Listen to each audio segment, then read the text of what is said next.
Halo semuanya, selamat datang di penjelajahan sejarah kita hari ini.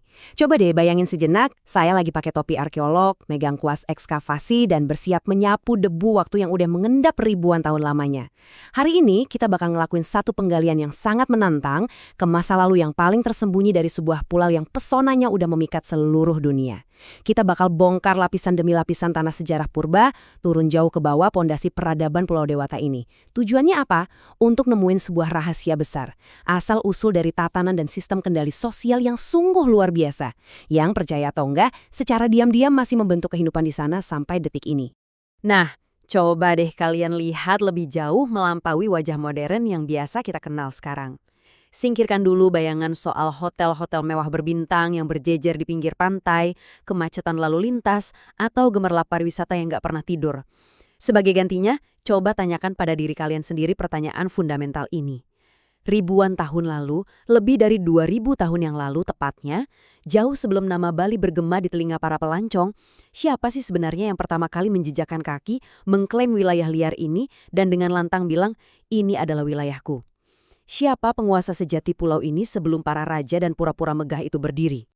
Kalau kita gali catatan-catatan masa lalu dari satu situs ke situs lainnya, kita bakal nemuin satu penemuan yang menakjubkan banget.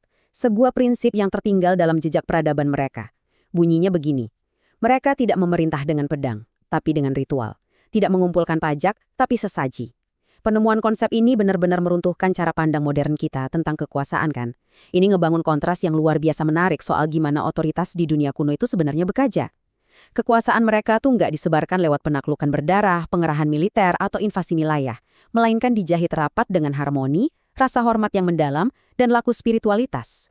Oke, mari kita selami temuan ini lebih dalam lagi. Bukti-bukti ekskavasi kita mengarah ke satu kesimpulan utama yang sangat mengejutkan. Kekuasaan paling purba di Bali itu ternyata dimulai oleh mereka yang punya kemampuan untuk berbicara dengan batu. Iya, poin krusial yang harus banget kita pahami di sini adalah bibit otoritas yang mengendalikan ribuan nyawa waktu itu nggak memancar dari seseorang yang duduk di atas singgasana emas, bukan juga dari komandan pasukan yang bawa tombak besi, melainkan bertumpuk kuat pada bongkahan-bongkahan batu megalitik raksasa yang kelihatannya bisu tapi sebenarnya memancarkan magis yang luar biasa. Sekarang coba kita melangkah mundur, menembus lorong waktu menuju tahun 2000 sebelum Masehi. Bayangin suasana saat itu, di suatu zaman di mana matahari seolah masih terbit dengan malu-malu menyinari pulau ini. Ini adalah titik fajar dari apa yang kita sebut sebagai era megalitik. Masa yang sangat purba dan magis, di mana pulau ini masih berupa bentangan hutan lebat yang liar dan lanskap vulkanik yang belum terjinakkan sama sekali. Dalam keheningan belantara yang lebat itu, satu-satunya tanda peradaban yang memecah kesunyian ya cuma gema ritmis dari suara kapak-kapak batu yang saling beradu. Dan suara kapak batu yang bergema dari masa lalu itu membawa kita pada penemuan ekskavasi yang sangat krusial. Sarkofagus megalitik. Awalnya kalian mungkin menduga sarkofagus ini cuma sekedar peti mati berbentuk perahu dari zaman purbakala. Ya wajar sih, tapi temuan kami nunjukin hal yang jauh lebih besar dari itu. Di era awal yang serba keras ini, kelompok-kelompok manusia purba harus memeras keringat, menguras tenaga ekstra buat memahat dan memindahkan monolit-monolit batu seberat bertonton dari dalam tanah vulkanik, ditarik ke tepi sungai atau jauh ke pedalaman hutan. Sarkofagus ini bukan sekedar wadah untuk ngubur para leluhur yang udah tiada, mereka ngegunain ini sebagai pasak untuk mengunci klaim teritorial mereka. Ini adalah sebuah pernyataan penguasaan dan dominasi mutlak atas suatu ruang yang sangat monumental. Yang paling bikin merinding sekaligus memukau dari penemuan situs purba ini adalah gimana para pemimpin awal tersebut, mari kita panggil mereka sebagai pendeta batu, berhasil mengikat alam fisik di sekeliling mereka secara langsung menjadi sumber otoritas mutlak. Ingat ya, mereka hidup jauh sebelum konsep birokrasi itu ada. Mereka nggak butuh sertifikat tanah atau segel kerajaan. Dengan meletakkan batu-batu raksasa ini di titik-titik strategis, mereka lagi mendeklarasikan sebuah klaim leluhur yang nggak bisa dibantah. Lewat batu itu mereka menyuarakan, roh kamilah yang menjaga ruang ini, air sungai yang mengalir deras ini adalah darah kami, dan pohon-pohon raksasa yang menaungi ini adalah saksi abadi kekuasaan kami. Mereka benar-benar meleburkan otoritas mereka langsung ke dalam detak jantung alam itu sendiri. Nah, sekarang mari kita zoom out sebentar dan lihat lebih luas lapisan-lapisan waktu yang baru aja kita gali ini. Ibaratnya kayak kita lagi baca garis umbur pada tebing purba. Dari lapisan tanah paling dalam di tahun 2000 sebelum Masehi saat era megalitik berkuasa, lapisan peradaban pelan-pelan menumpuk. Kita naik ke abad ke-8, menyentuh masa Hindu awal di mana dinasti Warmadewa mulai merajut kekuasaan.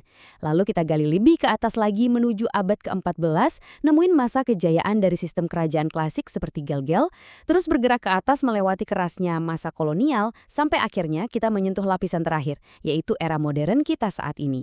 Ekskavasi ini tuh ngungkapin sebuah silsilah kekuasaan yang nggak pernah putus. Terus berevolusi pelan-pelan dari bilah kapak batu yang kasar, beradaptasi, sampai akhirnya ngebentuk tatanan masyarakat yang kompleks seperti yang kita lihat hari ini. Kalau kita bedah evolusi kekuasaan dari lapisan-lapisan tadi, kita bakal nemuin sebuah pergeseran konseptual yang sangat radikal. Di satu sisi, pijakan sejarah, kita punya era megalitik yang sepenuhnya mewakili hari-hari awal kepemimpinan yang bersandar pada kekuatan alam dan karisma spiritual para pendeta. Kekuasaan diraih dan dikendalikan murni lewat harmoni ritual dan pemujaan batu. Tapi seiring berjalannya waktu dan peradaban yang makin maju, muncul sebuah entitas baru yang mendominasi, kerajaan formal. Di fase ini, bersama tokoh-tokoh kuat kayak Raja Udayana, tata kelola bergeser secara ekstrim. Otoritas nggak lagi cuma berbisik lewat alam. Kekuasaan mulai memaksakan kehendaknya secara harfiah lewat ketajaman mata pedang, sistem perpajakan yang mengikat, dan pencatatan sejarah di atas daun lontar untuk melegitimasi garis keturunan si penguasa.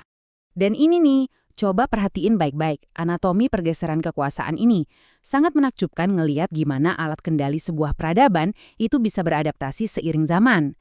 Di masa paling awal yang sunyi, para tetua menundukkan pikiran rakyatnya pakai batu-batu monolit yang masif dan kepatuhan absolut lewat persembahan ritual. Terus, alat kendali ini berubah bentuk jadi susunan teks lontar yang tertata dan ancaman nyata dari senjata baja di masa kerajaan, di mana aturan ditulis dan dipaksakan jadi hukum. Dan akhirnya, di zaman modern kita saat ini, alat tersebut bersalin rupa jadi sistem birokrasi pemerintahan, kekuatan sistem modal finansial dari para investor, dan pastinya jaring ikatan adat istiadat peninggalan masa lalu yang udah terlanjur mengakar. Bener-bener sebuah evolusi kendali ya, dari monolit batu sakral menjadi tinta dan pedang, lalu menjelma jadi kekuatan modal struktural. Pasti kalian mikir, logika apa sih yang menggerakkan rentetan sejarah sepanjang ini? Jawabannya adalah sebuah efek domino yang sungguh luar biasa. Pikirin deh implikasi logis dari tindakan orang-orang purba tadi. Pekerjaan mindahin ratusan ton batu ngelewatin medan liar ke titik teritorial tertentu, itu jelas bukan tugas satu atau dua orang. Ini mutlak butuh pengerahan tenaga massal berskala raksasa.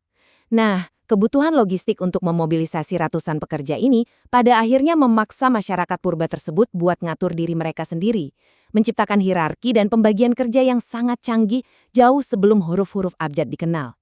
Kolaborasi epik berbasis spiritual yang awalnya cuma buat ngangkat batu inilah yang jadi embrio sesungguhnya.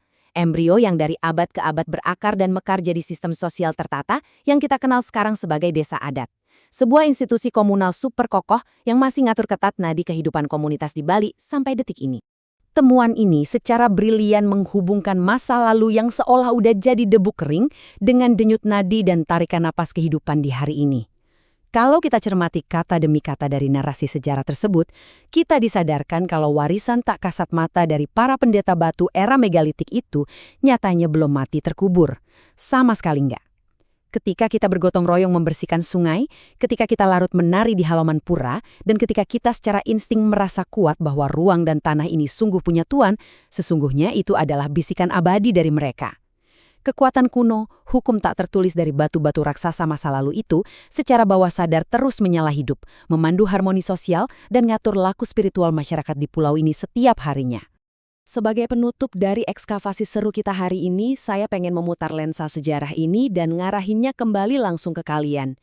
Kalau pondasi mula-mula tentang konsep klaim kekuasaan ini begitu absolut dan mengakar, kalau DNA dari rezim otoritas yang usianya lebih dari 2000 tahun itu nyatanya masih terus berdetak pelan tanpa kita sadari di bawah beton-beton dunia modern kita, lalu menurut kalian, siapa atau apa yang sebenarnya memegang kendali kekuasaan mutlak dalam struktur masyarakat tempat kalian hidup saat ini?